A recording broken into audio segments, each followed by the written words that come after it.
നമസ്കാരം. പാകിസ്ഥാൻ ഇന്റലിജൻസ് ഉദ്യോഗസ്ഥർക്ക് തന്ത്രപ്രധാനമായ വിവരങ്ങൾ കൈമാറിയ CRPF ഉദ്യോഗസ്ഥനെ ദേശീയ അന്വേഷണ ഏജൻസി അറസ്റ്റ് ചെയ്തു. മോദി റാം ജാട്ട് എന്ന ജവാനാണ് അറസ്റ്റിലായത്. ഇയാൾ ചാരവൃത്തിയിൽ സജീവമായി ഏർപ്പെട്ടിരുന്നുവെന്നും 2023 മുതൽ ദേശീയ സുരക്ഷയുമായി ബന്ധപ്പെട്ട രഹസ്യ വിവരങ്ങൾ പാകിസ്ഥാൻ ഇന്റലിജൻസ് ഓഫീസർമാരുമായി പങ്കുവച്ചിരുന്നുവെന്നും പറയുന്നു. വിവിധ മാർഗങ്ങളിലൂടെ പാക് ഏജന്റുമാരിൽ നിന്നും പണം സ്വീകരിച്ചതായും ഏജൻസി കണ്ടെത്തി. ഡൽഹിയിൽ നിന്നാണ് മോത്തി റാമിനെ പിടികൂടി അറസ്റ്റ് ചെയ്തത്. ഇയാളെ ചോദ്യം ചെയ്തു വരികയാണ്.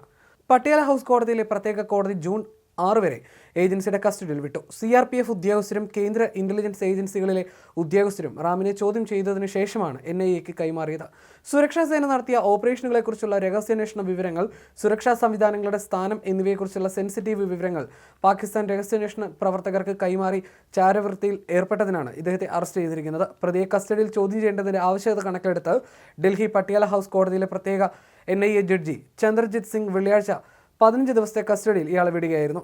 അതേസമയം അതേ ദിവസം തന്നെ CRPF റാമിനെ സർവീസിൽ നിന്ന് ഉടനടി പിരിച്ചുവിട്ടതായി ഒരു മുതിർന്ന CRPF ഉദ്യോഗസ്ഥൻ സ്ഥിരീകരിച്ചു. പാകിസ്ഥാൻ ആസ്ഥാനമായുള്ള ഇന്റലിജൻസ് പ്രവർത്തകരുമായി സമ്പർക്കം പുലർത്തുന്ന വ്യക്തികൾക്കെതിരെ നിയമപാലകരും ഇന്റലിജൻസ് ഏജൻസികളും നിരീക്ഷണവും നടപടികളും ശക്തമാക്കിയിരിക്കുകയാണ് ഈ ഒരു സംഭവം ഉണ്ടായിരിക്കുന്നത്.